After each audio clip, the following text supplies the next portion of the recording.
म्हणजे एकनाथ शिंदे साहेब तुमच्या बाजूना असं भूमिका घेताना दिसत आहेत, मग बीजेपीचे मंत्री किंवा त्यांच्याकडे जी खाते आहेत तिथूनच मग चांगलं जे होईल ना. निघत नाही. चांगलं होईल ना मराठ्याचं. चांगलं होईल ना तशाने. चांगलं तर होऊन द्यायचं ना भाऊ. चांगलं नाही होऊन द्यायचं. मराठी फक्त प्रचार करायला ठेवायचे, पॉम्पलेट चिटकायला, यांच्या गाड्या भरून आणायला सभेसाठी. मोठे नाही होऊन द्यायचे. पैशावले लेकर बाळ होऊन द्यायचे नाही माझ्या मराठ्याचे. ऊर्जा खातं यांच्याकडे नाही JR काढला. आणि त्यांनी जरी JR काढला प्रताप सरनाईकांनी, पोरांना कुठं ऑर्डर दिल्यात नवीन? आणखी नवीन पोरांना ऑर्डर कुठं दिल्यात? सॉरी, MIDC ST महामंडळात दिल्यात. MIDC कुठे दिल्यात? जागा बघत होत म्हणले आणखी खाली किती आहेत. आता आम्हाला खालच्या देतात का वरच्या देतात कोणाला माहित. खाली लय देणं असतं त्यांचं तावात, खालचं वरचं मधलं देतात का? व्हा इतकं नाही हिनवायचं एखाद्या जातीला. 2014 पासूनचे पोर आहेत ACBC AWचे नोकऱ्या द्या ना. तर त्या लेकराला तुम्ही काय सत्ता काय तुमचे माज मला उतरायचा. आता मी सोडतच नाही तुम्हाला. चूक नाही सुधारली ना तुम्हाला नाही सोडित मी आता. पण उठसूट भारतीय जनता पार्टीवर टीका करणं किंवा चंद्रशेखर बावनकुळे यांच्याबद्दल खालच्या पातळीवरती बोलणं हे जरांगे पाटलांचं अतिशय चुकीचं आहे असं भाजपचे प्रवक्ते नवनाथ बन म्हणतात. आता हे कोण आलंय हो मधीच? बनसोळ नवनाथ बन भाजपचे मुख्य प्रवक्ते ती फिदी काय कोण आहे ते मला नाही माहिती. नवीन नाव काय बोलू आपल्याला काहीच माहिती. जाऊ द्या असं कोणी नाही. आता तुम्ही किती उपसमितीच्या बैठक घेणार आहात हे बी कळायला तयार नाही राव. मी म्हणतो तुम्ही चूक केलेली त्याच्याबद्दल आधी बोला. तुम्ही जी चूक केली ना तिच्याबद्दल आधी बोला. तुम्ही चूक कबूल करा. लोकांचा रोष नक्की कमी होईल. तुम्ही चूक कबूल नाही केली तर हे मराठी तुम्हाला आता माफ करत नाही. तुम्ही पहिले चूक कबूल करा आणि मराठ्यांच्या गोरगरिबांच्या लेकरांचे प्रमाणपत्र रद्द केले की पुन्हा त्यांना द्या. त्यांचं लेकरांचं भविष्य यार. तुम्ही त्यांच्या आयुष्याशी नका खेळू यार. तुम्ही इतकं वाटोळ करण्याचा नका प्रयत्न करू. तुम्ही सत्तेत आलात म्हणजे तुम्ही मराठ्यांवरती अन्याय करायसाठी नाही आलात. इतका अन्याय करू नका. आम्हाला ना तिरस्कार यायला लागला तुमच्या सरकारचा. आधी ज्या आमच्या सरकारबद्दलच्या भावना होत्या त्या भावना राहिलेल्या नाहीत. तुमच्याबद्दलचा तिरस्कार वाढू देऊ नका लोकांना. कारण प्रचंड मुस्लिम दलितात तिरस्कार वाढलेला आहे. शेतकरी वर्गात प्रचंड तिरस्कार वाढलेला आहे. मायक्रो OBC मध्ये प्रचंड तिरस्कार वाढलेला आहे. मराठा समाज हा संस्कार असल्यामुळं त्याच्यावरती तो असं वागत नव्हता. या बाजूला झुकतही नव्हता. परंतु इतकं हिणवलं ना तुमच्या सरकारनं माझ्या मराठ्याला. प्रचंड हिणवलं, प्रचंड अपमानित केलं त्या बावनकुळ्यांनी. त्यांनी प्रमाणपत्र रद्द देऊन तुम्ही जे छाताडावर नाचलात ना, मराठ्याच्या नेत्याच्या नाकावर टिचून बावनकुळ्याने जी मराठ्यांचं वाटोळं केलं, मराठ्यावरती अन्याय केला ना, मराठ्याला हिणवलं ना, ही तिरस्कार मराठ्यांना आता लय प्रचंड आला. तुम्ही एखादी गोष्ट करताना दादा कमी करा. एखाद्या समाजाला अपमानित करू नका, त्याचा तिरस्कार करू नका, त्याला हिणू नका. लोक खूप प्रचंड पेट घेतात हिणवल्याच्या नंतर. त्यामुळे उपसमितीच्या बैठका तुम्ही आज घेणार, तुम्ही करणार काय? 1 वर्षापासून सांगतोय 58 लाख नोंदीचे प्रमाणपत्र द्या. 1 महिन्याचा वेळ मला मुंबईच्या आंदोलनात मागितला होता की आम्ही सातारा संस्थांचं गॅझेटियर औंध आणि पुणे आणि बॉम्बे गव्हर्नमेंटचं गॅझेटियर लागू करतो. कोल्हापूर संस्थांसहित काय वागता, काय समितीच्या बैठका घेता. तुम्हाला साधी एक केस मागं झाली नाही. तुम्हाला बलिदान गेलेल्या कुटुंबाचा महावितरण मधला ऊर्जा विभागाचा मंत्रालयाचा JR फडणवीस साहेब काढता आला नाही. ज्या प्रताप सरनाईक साहेबांनी त्यांच्या ST महामंडळाचा JR काढला, ज्या उदय सामंत साहेबांनी त्यांच्या MIDCचा JR काढला, बलिदान गेलेल्या माझ्या कुटुंबाच्या मराठ्यांच्या लेकराचं कुटुंब उद्ध्वस्त होऊन ते उघड्यावरती पडले. करता पुरुष घरातला गेलाय. मुद्दाम मीडियाच्या बांधवांचा यासाठी वेळ घेतोय की सहनच व्हाय नाही आता. त्या लेकरांना बाप दिसत नाहीये. त्याचा बाप या मराठ्यांना आरक्षण मिळावं म्हणून बलिदान दिले, त्याने आत्महत्या केली. त्याच्या लेकरांना तुम्ही फडणवीस साहेब तुमच्याकडे खातंय ते ऊर्जाचं, तुम्ही साधा JR काढू शकत नाहीत. आणि काय नाक उचलून बोलणार आहेत मराठ्या पुढे तुम्ही? उलट नालायक हे तुमच्या बावनकुळ्यासारखे लोक.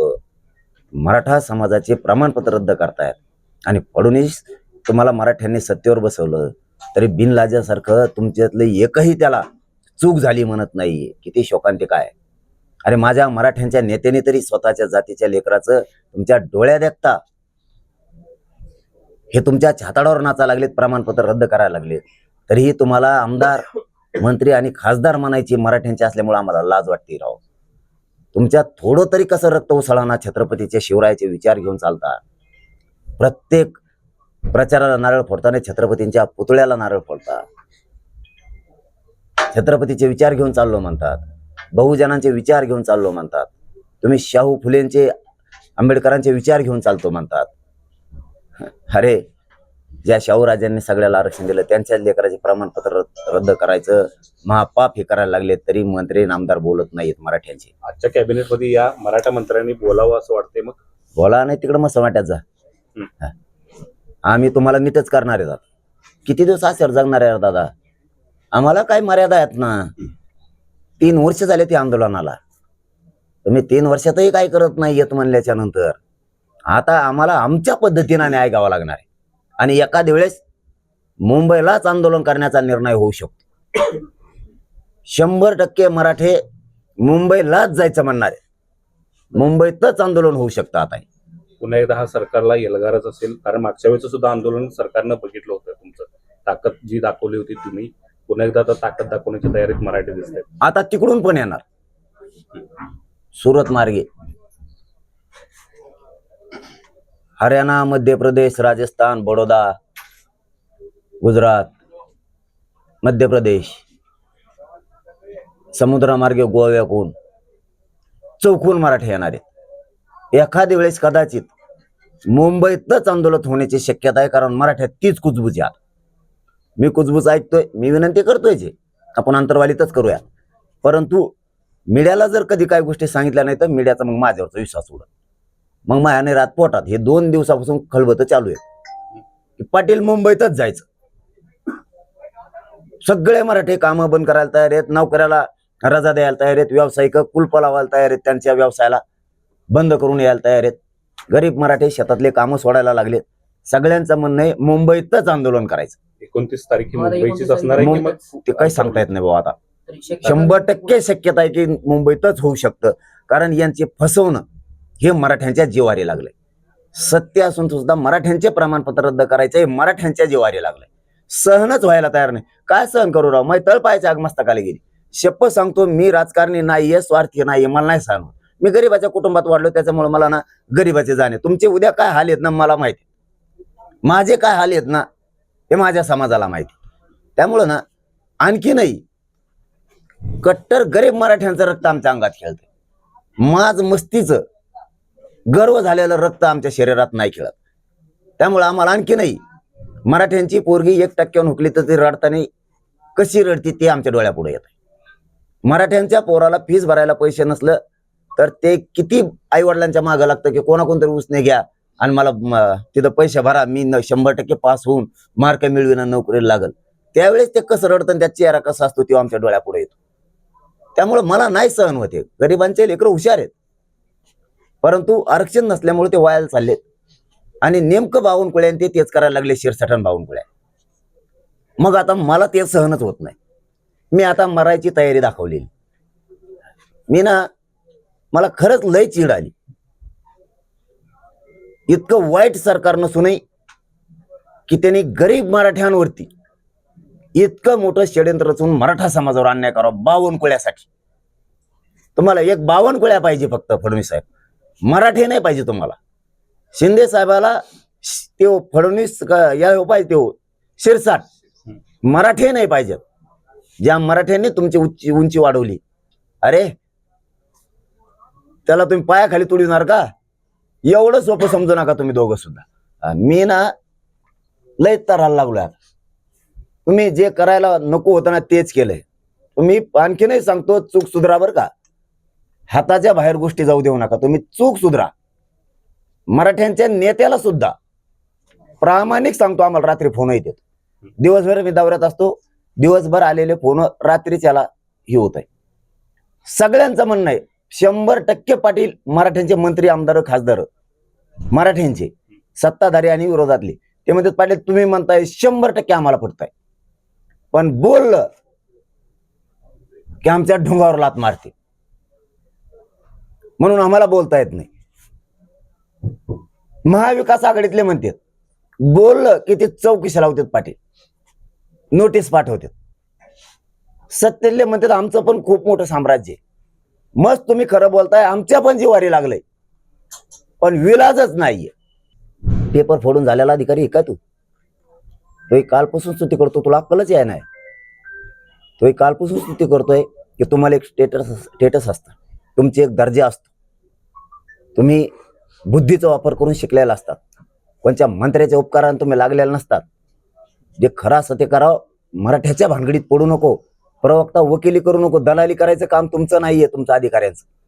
तुमच्या पोस्ट काय आहेत ह्या भागात, तुम्ही पत्र दिलं नाही आणि मग काय आहे ते एनएससीवर कम काढल्या होत्या, मग आधी त्याच पत्राच्या आधारे काढल्या होत्या ना, त्याच पत्राच्या आधारे रद्द झालं ना. आता त्याचं कुणबी प्रमाणपत्र नाही. कसं काय म्हणतो तू?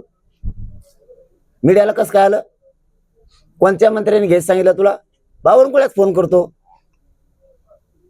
खोलात जाऊ नका फडणवीस साहेब, मराठ्यांच्या बद्दल खोलात जाऊ नका, तुम्हाला लय जड जाईल. तुम्ही चूक मान्य करा आणि दुरुस्त करायच्या मागा लागा. जसं की उदय सामंत साहेब म्हणलेत, आम्ही आमची चूक शिरसाटणी केलेली सुधारणार आहे. संपलं आमचं आणि त्यांचं, अजूनही वेळ गेलेली आहे. संपलं आमचं आणि त्यांचं. आम्हाला काय देणं घेणं मग त्यांना बोलायचं. आणि तू काय करत होता आता? बहुत तेच करीत होता, सत्यच होता तेव्हा. हे काम सांगितलं का राहुल गांधीने? आता मराठ्याच्या इकडं काडी लावायची. अरे गेले ना खड्ड्यात तुम्ही सगळे, नीट वागा ना. 4-2 जणांमुळे बरं चाललंय त्याच्यात. ते अमित देशमुख साहेब येतं, इकडं ते थोरात साहेब येतं, चव्हाण साहेब येतं, तिकडं ते सपकाळ साहेब येतं, नाना पटोले साहेब येतं. बरं चाललंय. कसा लिहिस की तू खेळ? ते राहुल गांधीने हे सांगितलं का मराठीच्या विरोधात बोल म्हणून? राहिले काँग्रेस बोटवर सुद्धा मजेत करायला नाही काँग्रेस आणि बेसराम. कशाला घाल तू खड्ड्यात? नीट राह ना. तू कितीही बोलला तरी मी आरक्षण घेणारच आहे. काँग्रेस कशाला डुबी तू? राहुल गांधीने हे दांदा ज्याला धरला काय आता? त्याला म्हणा माया नाद लागून बरं त्या राहुल गांधीला, फेहुल गांधीला. मी सगळ्या टोप्या उलट्या सुलट्या करीत असतो.